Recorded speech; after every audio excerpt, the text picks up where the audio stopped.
Welcome to another episode of the Voice of Influence podcast. I am your host, Fong Chua, and with me again on this journey is the happiest person on earth, my co-host, Stacy McPherson. On the show, our aim is to break down the barriers of public speaking and allowing you to succeed and become the voice of influence. Welcome back. How are you feeling today, Stacy? Welcome back, everyone. I'm so excited. Before we jump into everything, I'm going to ask you a quick question here. If you had to pick one myth about public speaking, what would that be? One myth. I think it would be, it's actually a myth, and that is that people said say their number one fear is public speaking. But if you actually go into the research, it's not. Yeah, I can't imagine anybody going, oh, I rather jump off a building than speak. Like when push comes to shove, I'm pretty sure they'll go speak instead of jumping off a building. I agree. I guess my myth isn't as funny as yours, but the thing is, lots of people think of what people see is what they think they see in themselves. So when they're on stage, they feel certain things, they think about all these things that they perceive that the audience sees, but that's not true.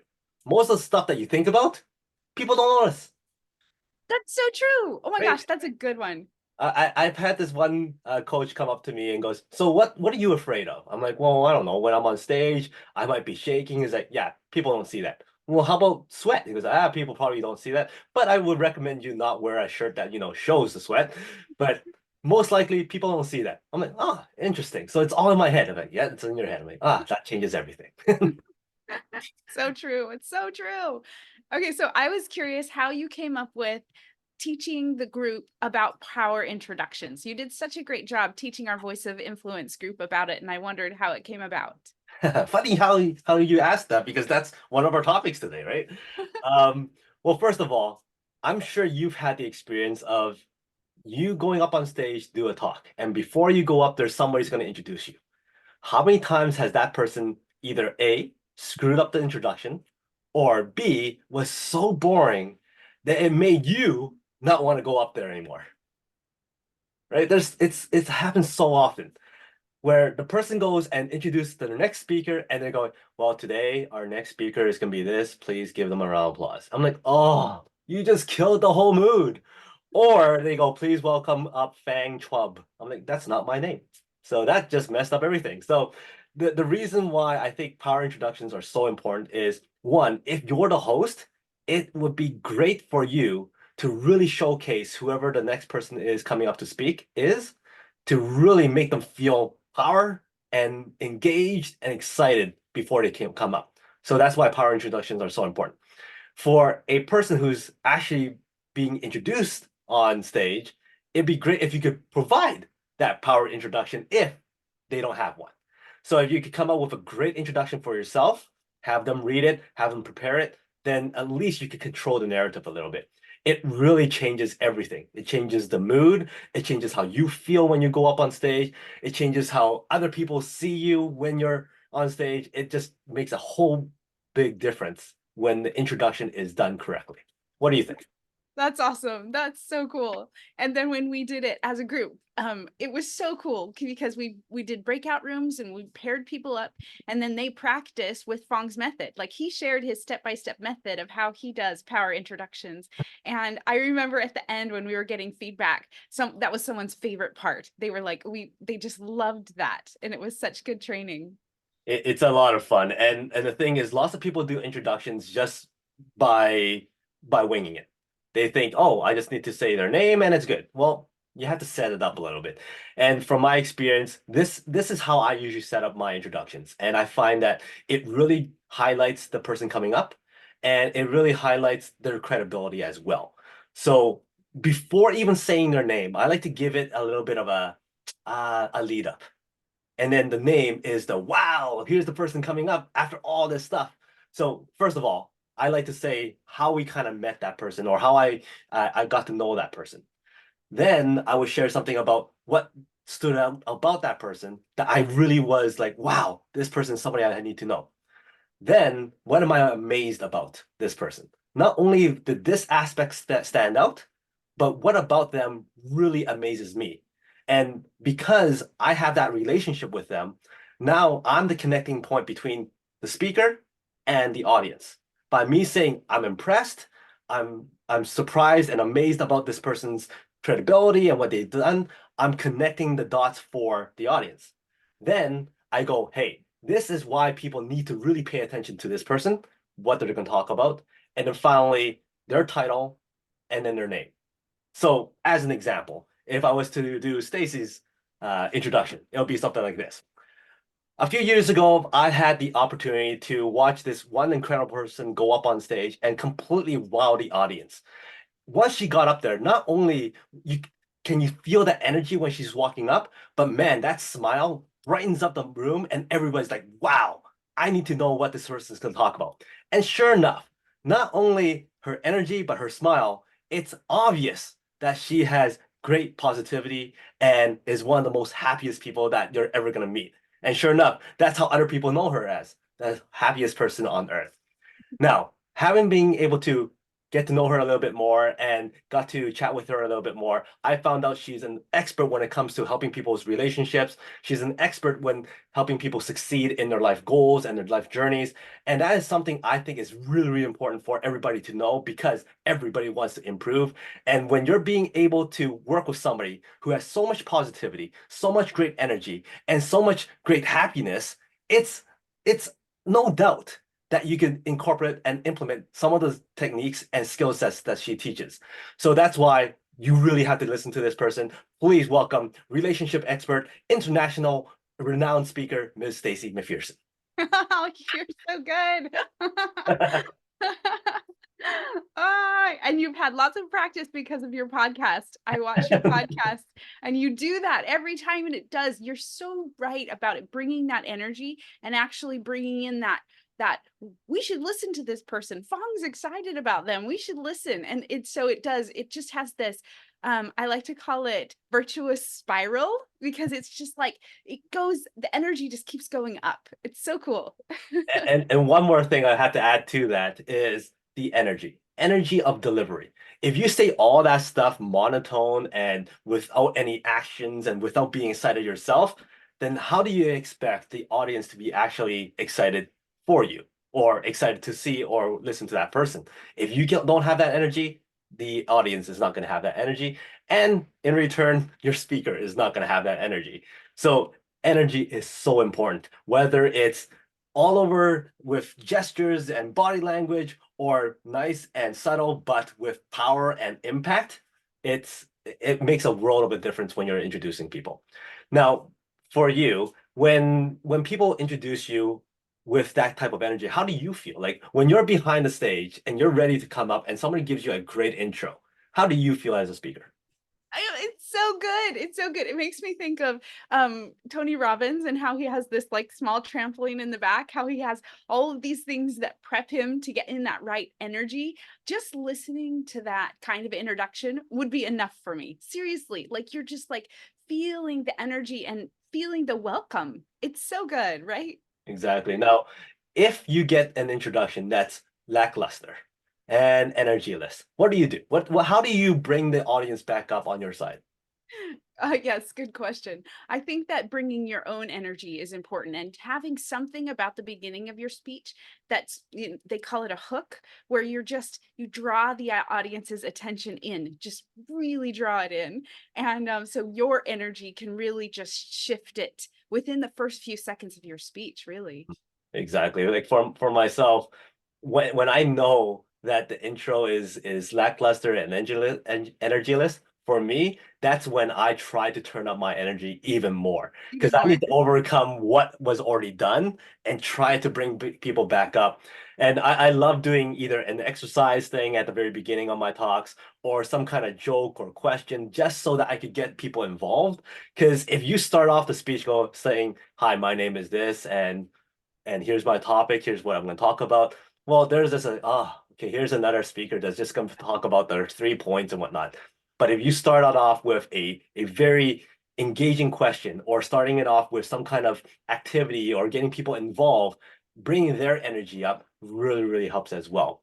One other strategy I've seen and also implement is creating your own intro.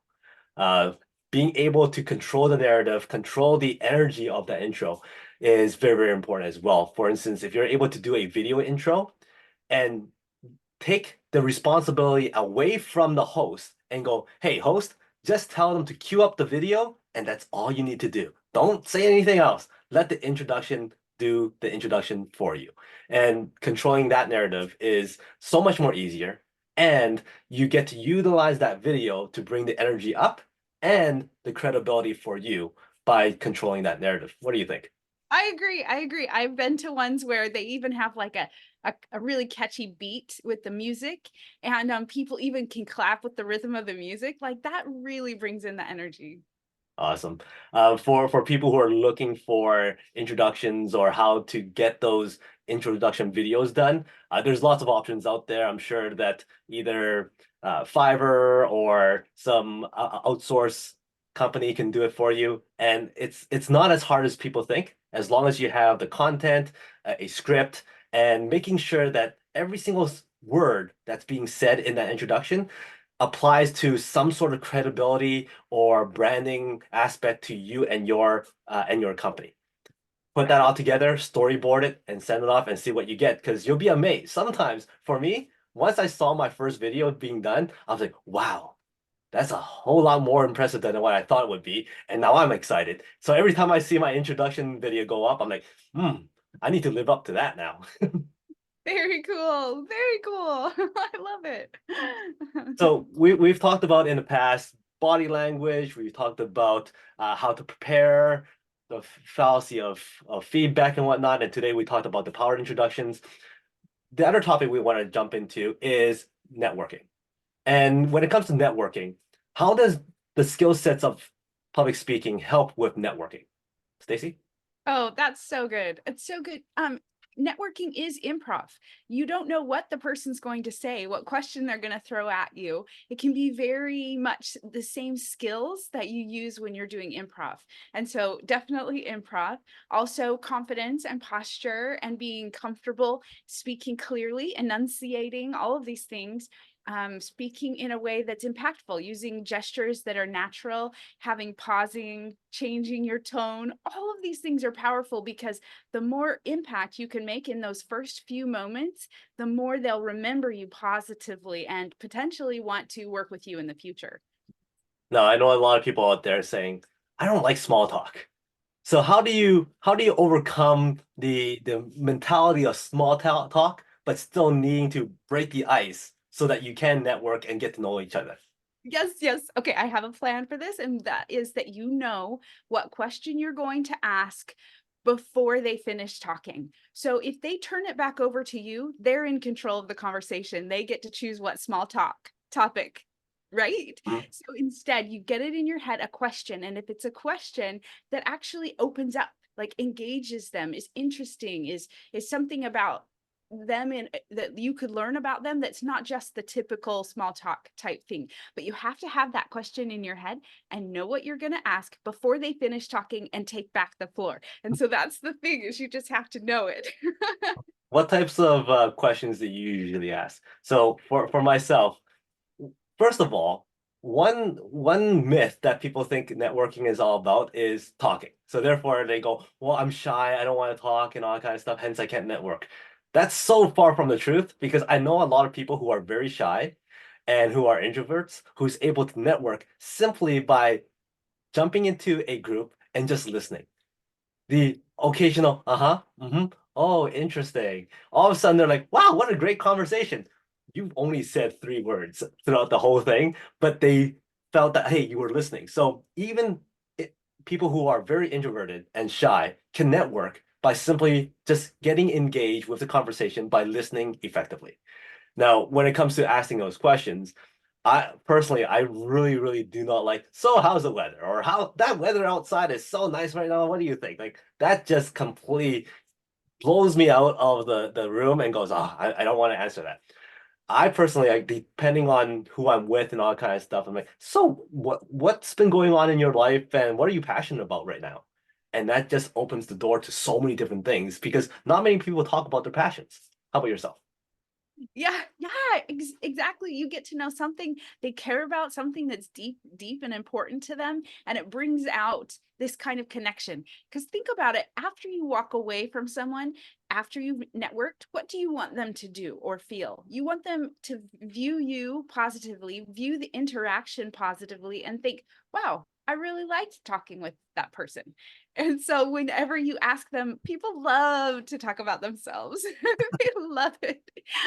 It's funny because people think that they'll be the most memorable and impactful if they were portrayed themselves as this great expert and with all of this credibility and all of these accomplishments. But if you sit there and give them your list of accomplishments, they will forget you a lot faster than if you listened to them shine. Mhm. It's really true. Exactly. Now, when it comes to networking, one of the biggest things is remembering names. How do you remember people's names? So this is my superpower. Fong remembers whole speeches. I remember names. But no, what I do is I in within the first few moments after I've heard their name, if I can't remember it, sometimes I can't. So like in the first like 10 seconds, 20 seconds after meeting someone, I if I can't remember it, and so like let's say you're even in a group and you just got 10 names. They went around the circle. And if I can't within those first few seconds go back through and remember each person's names, I ask them again. And it's not awkward to ask someone's name again within the first minute or so. That's not awkward. You can just be like, oh, yeah, tell me your name again. But later on, it gets more and more awkward, right? Especially the worst is if you're introducing them to someone else and you're like, so and so, meet so and so. Oh, I don't remember your name. That's for me, that's the worst. So I always ask again. And then the second time, if I need it, I'm just usually now I don't need it, but let's just say I need it again. Then I do some sort of association in my head. So let's say their name is Shelly. So then I just picture really big shell earrings hanging from her ears. And so when I see her, I'm like, Shelly, oh, Shelly, I know her name. So I do some sort of funny, and sometimes the more kind of out there the association is, the better I can remember it. So and then another thing that I do as a consideration to other people is when I first meet someone, sometimes I'll be, my name is Stacy. And I'm like, I love to stay at the sea. I live in Hawaii. So then they'll like, oh yeah, I remember her. Then you put them on the spot to come up with a rhyme themselves. Yeah. That is awesome. And that's why I also like traveling or going to conferences with like friends or partners or whatnot, so that if the situation comes where you forget somebody's name, you tell them to go, hey, go introduce yourself. I'll join in later. Get their name again. Yes, I love it. And just another quick hack is if you do know someone there, this is what reminded me of it is when you said that, ask them, say, do you know anyone in this group that maybe I don't know? And ask them for an introduction. Introductions are so nice. I mean, like even the shyest person in the room, if they get introduced by someone else, it makes that bridge a lot easier to walk across. Exactly. And again, back to the introductions again. It's so much more easier for you to be comfortable when somebody else is introducing you to somebody else. And if that's the case, you can do the same thing for other people, knowing that it makes you comfortable and actually becomes more effective. You could do the same thing for other people who you got to know and help them out as well. And it really goes a long way in the relationship building. Now, when it comes to networking, most people go networking because they want to connect with more people. They want to also be able to filter out, hey, these are my target audience and these aren't, and that's my target market and whatnot. And that's why you go networking.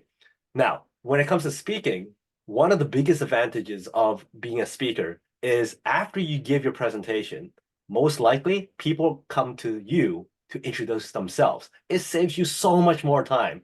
So instead of you going and shaking hands and saying hi to hundreds or thousands of people, now the people who are already filtered out as your target audience will come to you and go, hey, I'm more interested about this, or tell me more about that. And they come to you instead of you having to go and find those people on your own, which is what usually happens if you're not a speaker.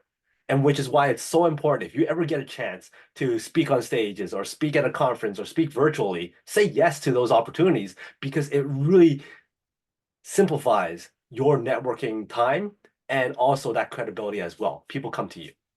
That's What's your awesome. experience with that? How has people come to you when you finish doing a presentation or a talk? Yes. So it started out where I would finish the presentation and I would kind of stand somewhere and be like, oh, I hope someone talks to me. But my favorite moment was when there was a line. People were lining up to talk to me. And I was like, okay, this is what Fong is talking about. Yes. Oh, so do you have any stories you could share with us about networking? When it comes to networking, it's one of those things I've always been very like I try to avoid it at the very beginning because I don't like going out to large groups of people at the beginning. You'll usually see me standing in the back of the room. And therefore, for lots of people who are in that situation, who aren't comfortable with large groups, one thing that I did was, yes, I'm gonna be at the back of the room, but I kind of walk over to other people who's in the back of the room and start my conversation with them, knowing that, hey, you're standing in the back of the room because you're not comfortable. I'm not comfortable. Guess what? My first comment is, hey, are you comfortable? Because I'm not. How do you think? Or what do you think? And that just starts off the conversation. And you never know. Once you and another person in the back of the room starts talking, all of a sudden that third person who's standing in the back of the room starts merging over and say, hey, let's start a discussion. Or you can merge over, hey, come on over here. We just started a conversation. So that's how I kind of started getting more comfortable with more people is okay, you know your comfort zone and you try to expand that zone as much as you can by taking small steps, working with other people who probably is in your same mindset and build from there. Oh, I love that. That's awesome. It's so good. How about yourself? How like when it comes to networking, what is yours like what is your secret skills or secret weapon when it Okay, comes to so I networking do and getting people to come to you? I do have one. And that is I really love to compliment people. So that's my way of even starting a conversation is I'll just walk up to somebody and say something nice about something I observe about them. The best is if I've seen them on stage and I can compliment their speech. That's the absolute best. That will make me the most memorable and it will also be the most sincere. But I do have a knack for sincerity when I give any kind of compliment. Some people will be more awkward and be like, but what if I don't really like anything about them? I don't know what it is, but I can always find something that I like about someone. And so I just go up to them and I just say, hey, I really like your blouse. Where did you get it? Or I really like your shoes. Like I just say something about them and then it just instantly puts them at ease. The way that a smile can put someone at ease, a compliment can put someone at ease so much. It's really surprising. It's like they're instantly open, instantly friendly.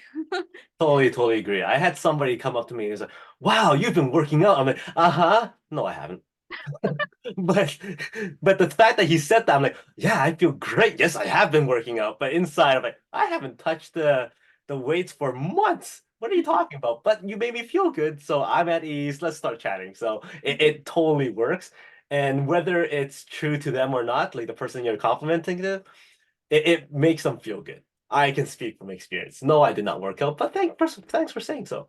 Yes. I remember I was actually with you, Fong, and a lady came up to me and was like, Stacy, you've lost weight. And it was funny because I was like, had I lost weight? And then I realized that she hadn't seen me for 2 years. And so it was, I had gained weight and then I went back to my normal. Awesome. So yeah, that's for networking. Anything else that you want to share about networking or introductions? I think we covered it, Fong. This was so much fun. I love talking about how we can help people's lives, make public speaking be something that they're using on a daily basis, not just when they're invited to be on a big stage. Like this is day-to-day life that we're giving hip tips and tricks and helps with. So I love it. I love it. I thought we did great today. Thanks. Awesome. Thanks, everyone. Awesome. So tune in next time. We're gonna have two other topics to talk about when it comes to building your skill sets on speaking and also getting your confidence up there. And always remember that when you speak with confidence, you have the voice of influence. See you later.